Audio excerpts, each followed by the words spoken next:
Come in. Welcome. I'm E.G. Marshall. Welcome to the world of terrifying imagination, to the fear you can hear. There is a green land called the Emerald Isle, where stardust dapples shining lakes that sparkle against blue mountains which fall away to winding bays.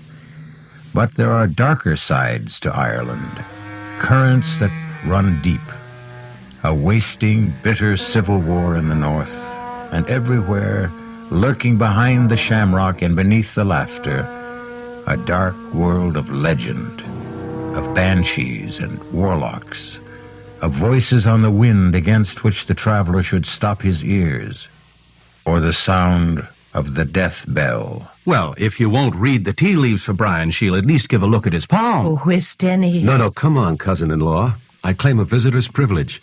What's the sense of a long trip to Erin to visit family if I don't get some special treatment? Which hand? Denny, Oh, she's only shy. You're right-handed, aren't you, Brian? Yes. The left hand is what God gave you. Here. How's it look? You were well rewarded. And the other hand? That's the one which shows what you make of the gifts God gave you. And? Holy Mary herself.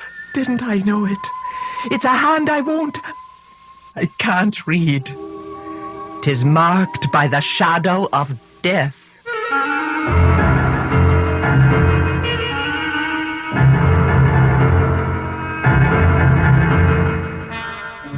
Our mystery drama, The Death Bell, was written especially for the Mystery Theater by Ian Martin and stars Michael Tolan.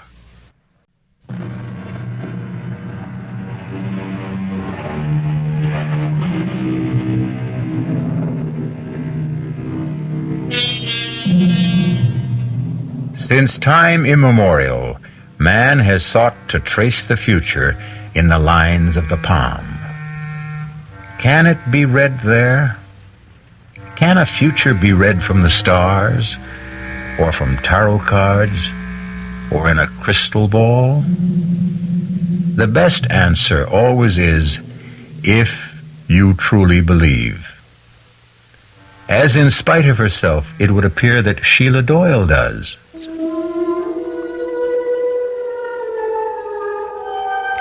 The moment I clapped eyes on Denny's cousin from the States, Brian Mackin, there was a bogle tugging at my skirts. And the one look in his hand ran the blood in me cold, for I never saw a shadow plainer.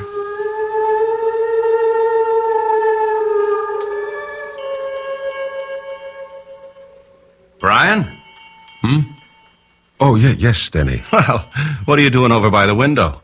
I'm trying to see where that bell came from. What bell? It's been ringing ever since you went up with Sheila, don't you? Well, that's funny. What? It stopped. You didn't hear it? Nope. Well, maybe you're just used to it.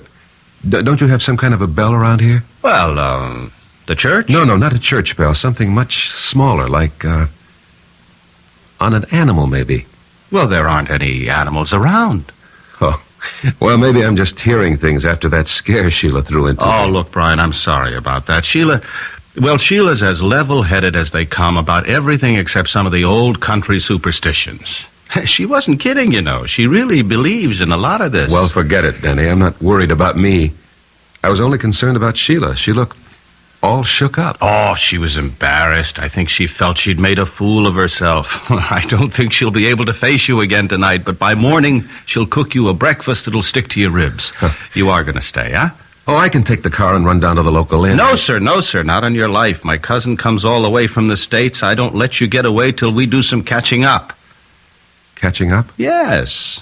I want to hear all about your wife. My wife? Yes. Sheila and I are so sorry she didn't come along with you. She wasn't feeling herself at the last moment. Yes, I know, so you said. You see, this isn't so much a trip. It's more a sort of pilgrimage. A what? I want to find Carrie Kleiner. I want to see it for myself. If it exists. What do you mean? Well, Brian, I always understood it was just a family legend. You mean to say you've been here in Ireland now for 3 years and you haven't tried to look it up? Man, it's near 250 miles from here, and I haven't a car. Anyways, it wasn't my side of the family. Well, it was mine. Or should have been. At the very least from my mother's side. You know that. Well, I honestly don't. All I know is that my mother used to ramble on when she got older about how there was royalty in the blood somewhere far back and the ancestors lived in a castle in the north. Carrig Clena. It was a castle.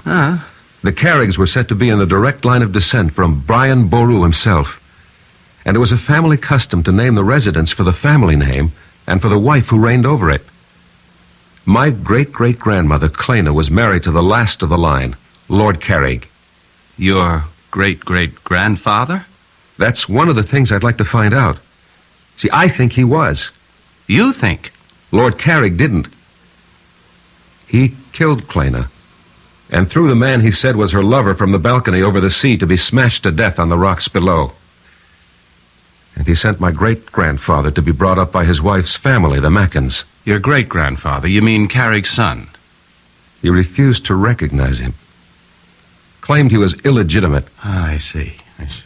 Well, now, look, looking for an old lost castle is as good a way as any of spending a vacation. You'll get a chance to see a good bit of Ireland on the way.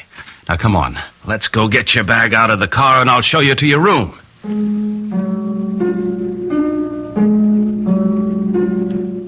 For the first time in our marriage, I found myself getting a little annoyed with Sheila as I walked Brian to the car.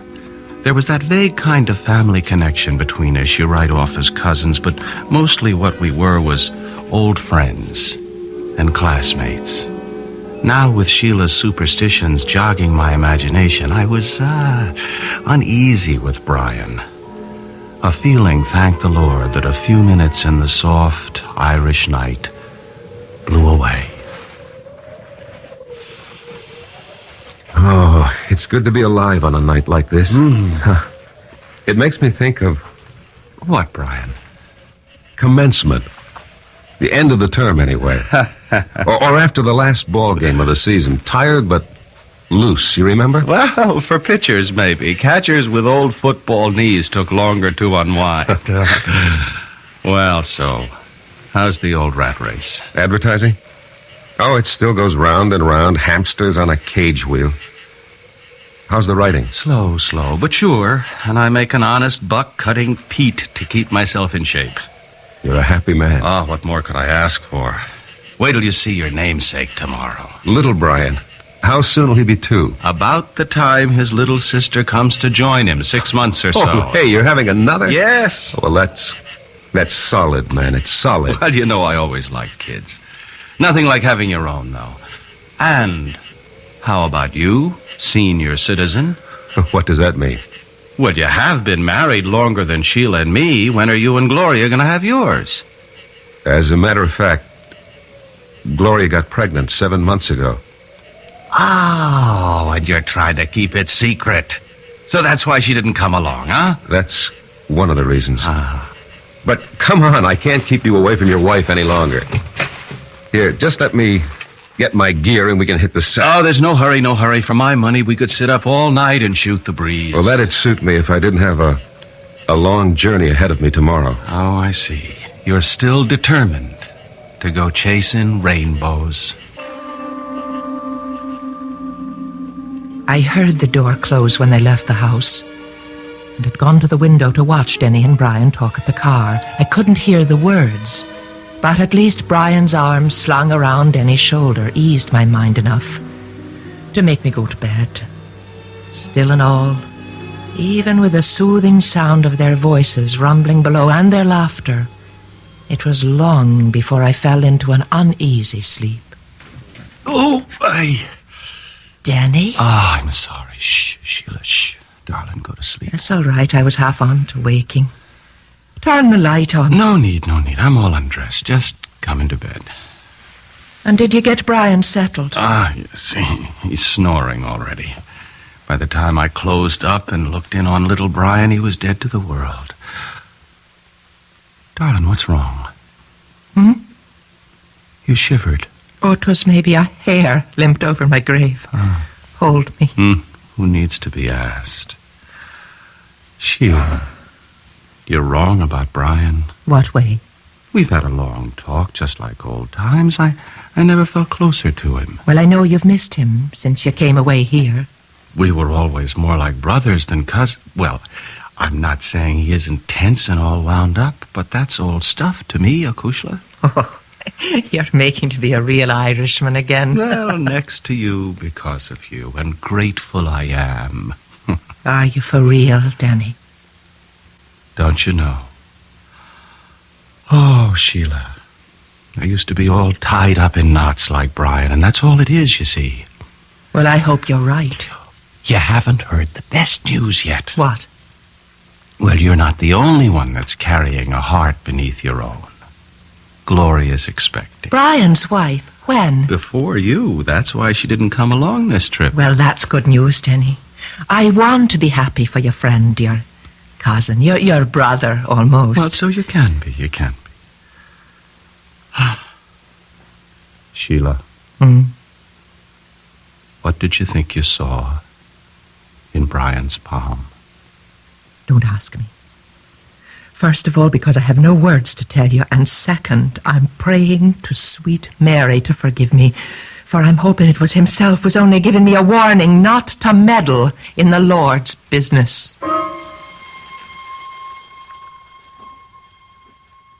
The night is quiet outside, except for the tinkle of that far-off bell. There's a kind of peace. I had to stop here with Denny, touch normal life, if only for a moment. I will not think back, and tomorrow must wait till I find it. I know what it will bring to so many people. I wonder what it will bring to me, Brian Mackin. The last thing I hear is the bell, lulling me to sleep.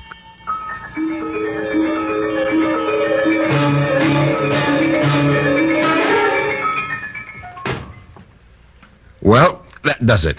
All set for the road. Oh, I wish you didn't have to go so soon. So do I. Will you stop by then to see us on your way back? I don't know if I'll be coming this way, Sheila. Oh, try to make it. And Brian. Yes? The farther north you get, particularly beyond Sligo, hug the coastline all the way. Please, don't go near the border. Ulster, you mean? There's still a lot of trouble. I wish you'd forget the whole thing. Except I won't. Well, man, it's like looking for a needle in a haystack. And if there ever was a Carrick-Clana, it's probably nothing but ruins by now. If there ever was one, I'll find it. And I think I will. And if you should, what would it prove? I don't know. Goodbye, Brian. Come again. I'll try. Bye, Denny, old pal. I'll only say au revoir.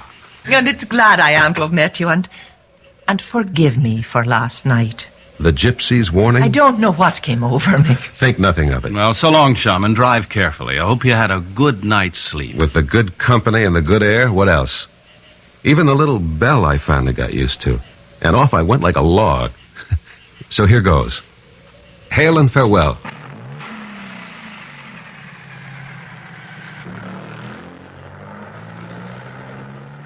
What was that about a bell, Denny? Search me, Mavourneen. When I came downstairs last night after I took you up to bed, Brian was by the window. He insisted he could hear a little bell ringing somewhere, but I couldn't hear it. What kind of a bell was that? Like it was on an animal, he said. Not like a cow, but more, say, like a goat. The Lord and all his saints be praised. No. What is it, Sheila? We should call him back. He should get out of Ireland. Oh, what are you getting all riled up about now, honey? I told you he was holding the shadow of death in his palm. Now I know I made no mistake. There's no bell in this town he could have heard like you said. Except one. What? The one that's only heard by him it sounds for, and I know it for sure. 'Twas the death bell.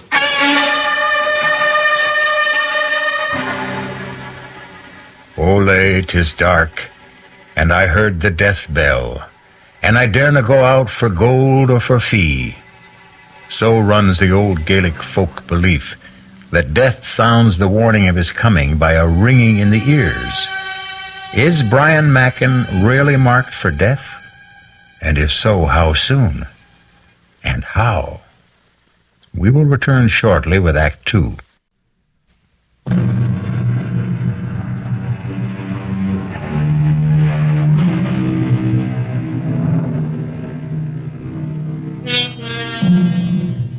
"250 miles is a short day's drive as we reckon it in the good old US of A. But through the length of Ireland, stopping more and more in the last 50 miles to ask the still unanswered question, do you know of a castle in these parts called Carrickclena? It's a long, long trip that at last has brought Brian Mackin to a little bridge across a valley stream. Stopping there to eat the lunch Sheila put up for him before he left, he has scarcely finished it as twilight falls. Then, as he dozes for a moment, back against a tree... What? Pull him up! Pull him up! I can't control him! Hold on, don't get thrown! Oh, boy! Oh, easy, easy! Hold up there! Hold there, hold up! All right, easy, boy. Easy. All right. Are you all right, ma'am? Yes, and I'm much beholden to you, sir. Oh, it's my pleasure. What happened? Well, something frightened my horse. I lost control. May I have the reins, sir? All right, now, stay, boy, stay. Here you are. Thank you, Mr. Brian Mackin. How do you do? I am the Lady Clena Carrig. What? I said I'm Lady Carrig. Of Carrickclena? Well, naturally. Then it does exist. I should hope so. I was just on my way home. Where is it? Just across the bridge and over the hill. Oh, now that I've regained my composure. On my soul, you do look familiar. I didn't catch your name. Brian Mackin. Oh, no. No! You must be mad to try to intercept me here. Run, Brian! Run for your life! Reach him! Get! Wait a minute, my lady! If you value your life, stay away from me! I am frozen at her sudden flight. Then suddenly I find myself running after her, laboring for breath over the last burst to the crest of the hill. Oh, damn, the light going. But where? She couldn't have just disappeared into thin air. But she had. In the lowering darkness, I can see the long sweep of the countryside down to the rocks and sea cliffs, and there is no sign of horse or rider, or of any destination they might be bound for, nor any road for a horse to follow, much less my modern car. For the moment, I realize I must return to my car and seek some lodging for the night.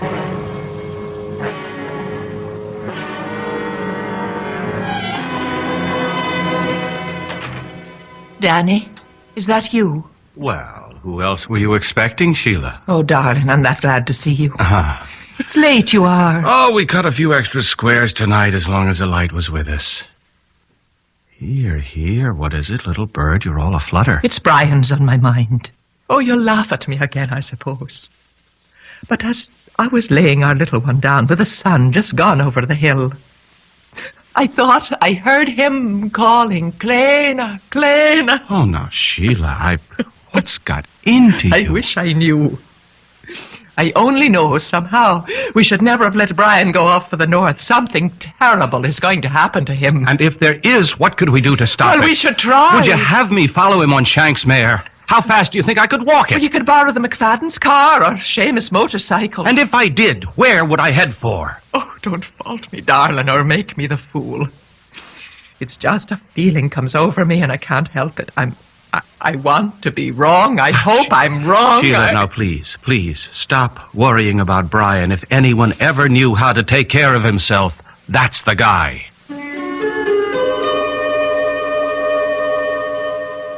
I said it with authority because I meant it, or I thought I meant it.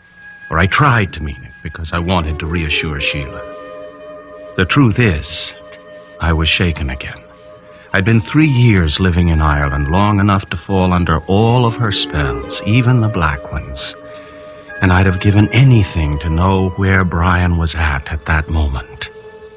And what he was doing.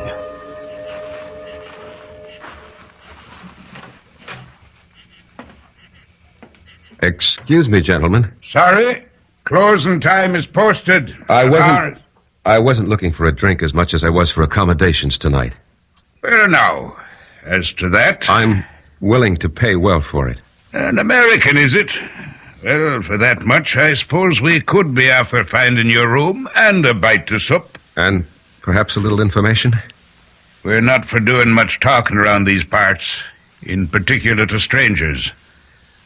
What would you want to know? Well, something very simple, I hope. Would either of you know where I could find a place called Carrie Kleiner? Carrie Kleiner? Yes, no. What would be after bringing her to these parts looking for the likes of Carrie Kleiner? Well, too late this afternoon, only a dim hope of finding it after all these years. For private reasons. Oh, and what would the private reasons be? Family ones. My great-grandfather was born there. Who was he now? And what was it that late this afternoon gave you the good hope of finding Carrie Kleiner? I ran into someone who lives there. Who lives there? Paddy? Will you hold your tongue, Mick? And who would you have met that said they was from the castle? A very beautiful woman. A girl, actually, who said she was the Lady Kleiner Carrig. Oh, the Lord and his saints preserve us. The Lady Kleiner? Where was this then? For about 5 miles or so north of here. There's a road goes winding down to a little bridge and then goes up a rise on the other side, but sort of peters out. Oh, that's the old Ballybrig across the Scalanore. Did you drive your car across that bridge? No, I stopped this side of it because the going was getting so rough. Sure, it's lucky you didn't drive on it. It might have carried away with you. That bridge has been condemned for anything but foot travel as long as I can remember. But why? Because it doesn't lead to anywhere anymore. It leads to Carrie Kleiner somehow. How would you know that? Because the lady was bound for there on her horse. Ah, was it a big bay mare with a mane as white as snow? Yes, that's the one. And the woman? How was she dressed? Why, she was in sort of a green velvet dress with a big hat, like an old-fashioned riding habit, you'd say. Oh, Mary bless us. And the good Lord save us all. Old-fashioned it is for sure, for the Lady Kleiner has been dead these 100 years and more. No, this was a young woman. She was only past her 21st year when she died. That was no real woman you saw this afternoon, stranger. That was her ghost. But I talked to her. Did you now, then? What you saw was never real, and you can take that as gospel. Well, perhaps. I hadn't eaten all day, and I did take a nap under a tree. And 'twas twilight, when all fancies begin. We'll let it go at that, anyway. But Carrie Kleiner, is that just fancy, too? Well, now, as to that... Must you always put your oar in, Mick? I'm talking to the gentleman here, Mr... Mackin. Brian Mackin. It is a good Irish name. I mentioned that my family came from Ireland. So you did. And at least you've had the sense God gave you to come back. I'm Paddy Flynn, and the little runt here is Mickey Mahan. The top of the evening to you. Is it back you are to stay, Mr. Mackin? That depends on what I find at Carrie Kleiner. It's little you'll find there. Deserted and empty, and blown by the winds for a century. It's not but a ruin. Not worth the effort to go by it. And sometimes at nightfall there's a woman's voice that'll call, "Come away, come away," and ill betide the man who listens. Well, just the same, I want to see Carrie Kleiner. Can you guide me there? Not by night. I wouldn't stir out by night for all the gold in a leprechaun's hoard. Maybe tomorrow. We'll see. It's time we were all to bed. Come. I'll show you your room, Mr. Mackin.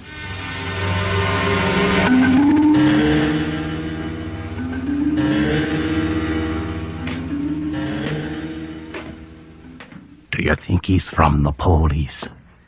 I don't think so, but I'm taking the chances.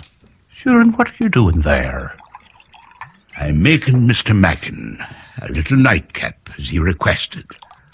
Only it will be a little stronger than he expected. Ah, How is that, Paddy? Sure, I'm giving him a little extra dividend. Your namesake, as you might say. Who will that be at all?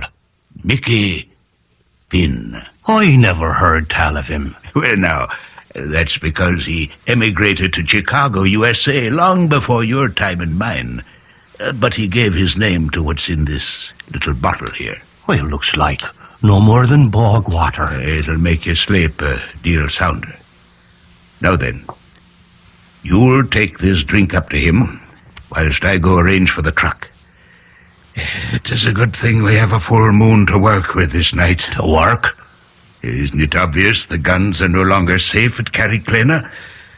We'll have to have them up and away over the border by morning, before our American gets to nosing about. Wished we're not going by the castle by the dead of night. How else? But you'll be walking again by the full moon. You heard Mr. Mackin saw her abroad and scarce before dark. What kind of soldier are you, Mick, that starts at shadows? Now, let's have no more nonsense out of you. And away up with the drink to Mr. Mackin.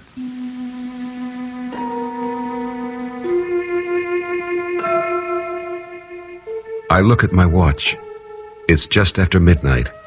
The nightcap is untasted on the table beside my bed. I don't trust it. I don't trust a lot of things. But where to get rid of it? A vagrant memory drifts across my mind of jokes among old country people. A quick look under the bed, and there is the receptacle. It's a matter of a moment to empty the glass in it, and none too soon. I can hear stealthy footsteps approaching. Don't use the curse, Mick, unless there's trouble. If there is, I'll put him to sleep myself. Mr. Mackin? Mr. Mackin? I think he's away. Follow me. Ah, he's dead to the world. We'll check that out. He's drunk it. Will it keep him quiet long enough? 8 to 10 hours. And even when he wakes, he'll not want to leave his bed. Now come away, man. We've much to do.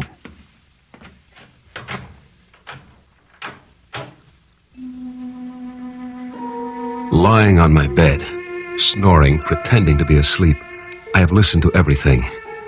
But the fall of that heavy lock tells me once and for all, I am a prisoner.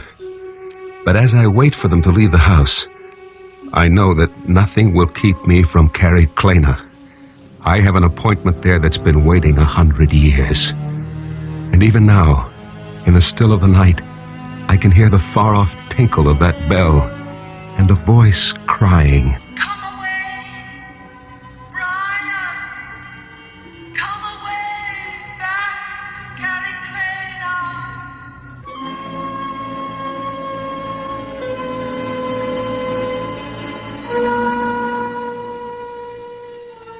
Two sounds tempt Brian Mackin to venture into a night made bright by moonlight, but shadowed by dangers, both physical and supernatural. What draws this man inexorably to an appointment with the past?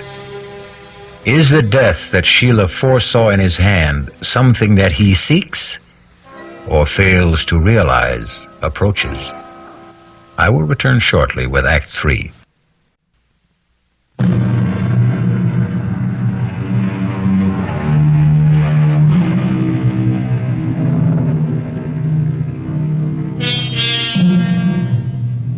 What is this man, Brian Mackin? 28, successful advertising man. What drives him to leave his wife in the 7th month of their first child to make a confessed pilgrimage into the distant past, to a land foreign to him in every way except by extraction, generations back? Where is he headed, and why? I stand by the window, carefully on the side where the moonlight cannot cast my shadow, and watch the courtyard of the inn below. A small truck like a weapons carrier is there, and Paddy and Mick climb into it. In a moment it is gone to a destination I can only guess. By the time I am out the window, clambering to the courtyard and into my car, there is no hope of following, particularly when I find my distributor cap gone and my car useless. It's a long, agonizing walk for 5 miles, even on a moonlit night. And by the time I have crossed the bridge and climbed to the ridge above, I am at the ragged edge of exhaustion. But there is a reward. Far below, against the restless sea, there are pinpoints of light that move. I am near the end of my pilgrimage, and the bell is sounding again.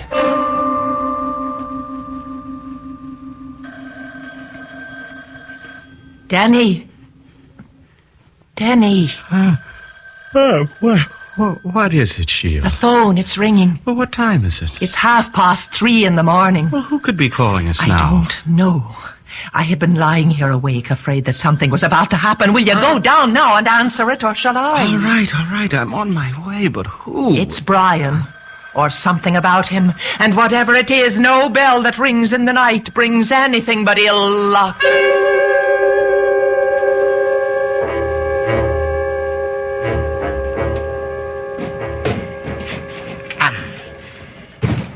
Is that the last of them? Not by a long shot. And damn the moon. It's off away behind the clouds again. I wish I was off away with it. What's the matter, Mick? You afraid a banshee'll howl you off to your grave? Well, there's little I like at all about this night. We're all stretching our necks across the gibbet one way or t'other. Well, the sooner we deliver these guns over the border, the safer we'll be. I wish now I'd stood away with a ship that delivered them 3 days ago, and I'd be out of this in the way home. Well, you didn't. So let's have at it and get them away from the storehouse before...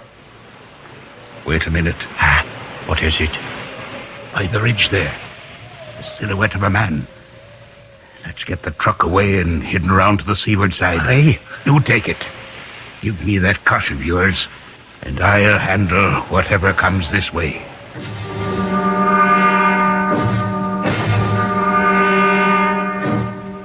Yes, Sergeant, he was. Well, he left yesterday morning about 9. All I know is he was headed somewhere north of Sligo, Galway Bay area. Yes, he was looking for a place named Carried Clena. No, not at all. And please, he's a cousin of mine and a very good friend. You will keep us notified and let us know what's happening. Yes, I'd appreciate that. Thank you. What is it, Denny? Oh, what are you doing out of bed, Sheila? Who was on the phone? You said Sergeant. It was Liam Flaherty of the police.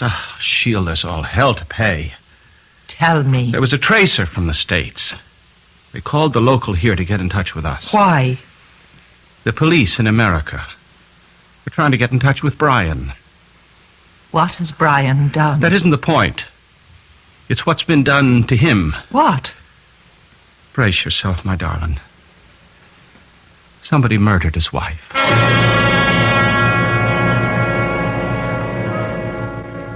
A moment ago, on my way down the hill, I could see Carrie Clena full in the moon. What do they mean it's a ruin? It was just as I pictured it. Turrets, mullioned windows with diamond-shaped glass panes, great oak doors, and ivied granite. Now with the moon hidden, its silhouette looms over me, reaching out to me as I come home at... Oh, cool, you didn't have to hit him so hard. I wasn't taking any chances with Mr. Mackin this time. Is that who it is? Say for yourself. How'd he get over the drink and away and here? No time to worry about that now. You think he is police or maybe the British? Whatever he is, we'll decide that later. Let's get the guns off and away first. I'm standing in front of the great door of Carrie Clena, and I know that everything's going to come clear at long last. I reach out and pull the bell. Even the bell is familiar, although I cannot quite place where I've heard it before. And now, the door is opening. Good evening, Brian. We've been waiting for you. Good evening, Your Lordship. I'm sorry I'm late. No matter. We've but just finished dinner, and her ladyship is with, the child. Will you join me in a glass of mulled wine? At your pleasure. I've not seen you for some time, and... the devil. I forgot. I must catch my sea captain before he leaves, to send some packets. Will you forgive me? I should not be over 2 hours or so. May I hope you will attend milady in my absence? I should be happy to, except... Would you not rather I transmit the packages for you on my way home? No. I must have certain words with the shipmaster that I alone can bring. Besides, I would not deprive Kleina of some outside companionship. We're so isolated here, it would be cruel to deny her a new face to brighten her solitude. The hour is late. Perhaps it would be better... No, I won't hear of it. You shall be our guest for the night, and I shall be back post-haste. I'll try to make it in as close to 2 hours as possible. Meanwhile, make yourself completely at home. I am in a dream, I suppose. For by my host's clothes, the speech, a calendar I find on the wall, I am back in the past over 100 years. But more important, I am within the walls of Carrig Kleina, and the riddle of my whole life, I feel, is near to being solved. When Lord Carrig leaves, I am too impatient to wait for my answers. So I climb the great staircase to Kleina's bedroom and knock on the door. Who is it? Brian! A moment. What are you doing here? I grew tired of waiting for you to come down. My husband, he's gone. Lord Carrig has ridden to town. It will be 2 hours before he returns. May I come in? I shouldn't let you. It's too late. I thought you'd left for good 2 years ago. When I lost you to him, I meant to. But for a while I stayed hiding in the fen. Oh, I know you were seen. Do you know what you've done to me? And why do you come back now? I wanted to see the boy. By what right? Is he mine, Kleina? I have to know. Is he mine? No. You called him by my name. It was a foolish choice. Why? Because I loved you. And now? Oh, Brian. The years have come and gone. Lord Carrig is my husband and the father of my child. And I have a whole new life I've learned to accept. I still want to know if the child is mine. Let me go. When you answer me. How could he be yours? He was born 10 months after I married Lord Carrig. Then why does everyone whisper he's mine? Because you didn't leave as you promised. Why didn't you take yourself right out of my life? But there was nothing between us after your marriage. We know that, but no one else believes it. They still think the child is mine. Even Lord Carrig. I can't imagine why he could have welcomed you here tonight. I can't tell you how he... Wait a minute. What is it? Hush. Dear God, he's here. He'll kill me. Over my dead body. And here it is. The moment I've reached back through a century for. The one I want to change. It's today I want to bring back. And Gloria and my own child that I killed in one moment of anger and hate as Lord Carrig plans to do with me and Kleina now. I have only one chance of bringing Gloria back. To change history. Or at least to set it right. He's coming up the outside balcony stairs. Through the French windows. Run, Brian, he'll kill me if he finds you here. I'll kill him first for doubting you. In heaven's name, no! Lord Carrig, hold. So once again you try to steal my wife. Put up your dagger. I am unarmed. So much the better. You first, and then my wife. This time not so easily. I'm not the hunted, but the hunter. Look to yourself! He stands with his dagger half raised, frozen with inaction as I hurtle myself towards him, hands raised to shield and grapple and destroy him. But what I reach for is nothing but a shade. My outstretched hands grasp only air, and my hurtling body passing through his spectral waist crashes full tilt against the crumbling battlement, which gives way like powder. And of a sudden, just like the lover in the ancient legend, I am plummeting like today's skydiver towards the rocks below. And in this awful moment, I know that I was just as wrong about my wife Gloria as Lord Carrig was 100 years ago about Clena. Small comfort now to know that I am legitimate as the rocks below rush up towards me like an express train, and I am no more.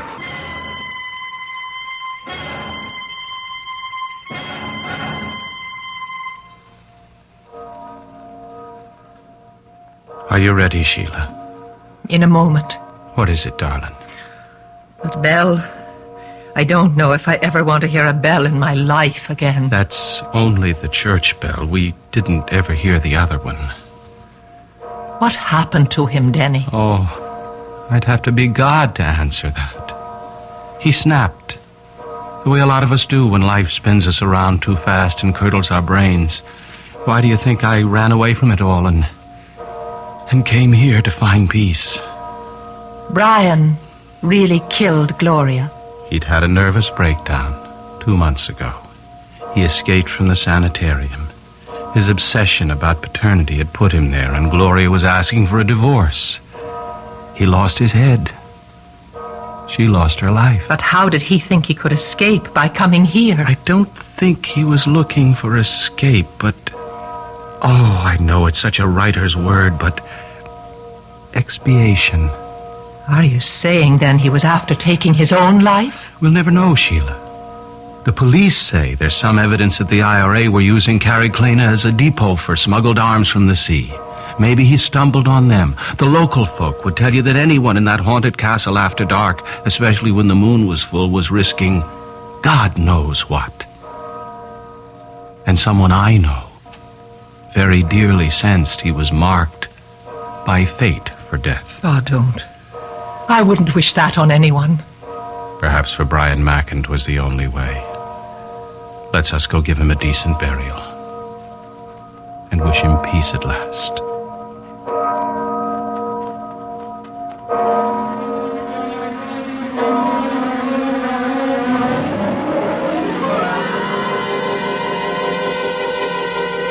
A strange tale.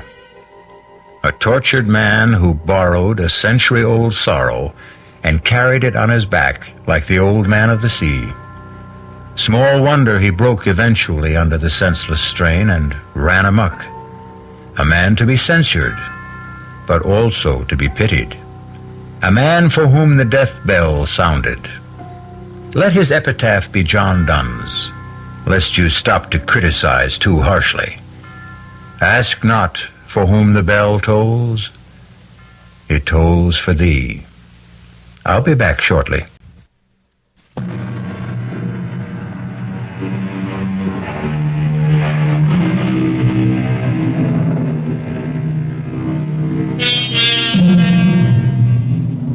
There does stand, facing across the Atlantic to America, what once was a proud castle named Carrig Clena. True enough, shortly after Brian Macken's death, it was discovered that the cellar had been used for extensive gun running and as a munition dump. And 2 months after Brian died there, a mysterious explosion tumbled the rest of the castle into the sea, including the bodies of 2 smugglers later identified as Paddy Flynn and Mick Mahan. Since in the police view they were prime suspects on Brian Macken's death, that closed the file, which had been titled for convenience Carrig Clena. Our cast included Michael Tolan, Marian Seldes, William Redfield, and Guy Sorel. The entire production was under the direction of Hyman Brown. This is E.G. Marshall inviting you to return to our Mystery Theater for another adventure in the macabre. Until next time, pleasant dreams.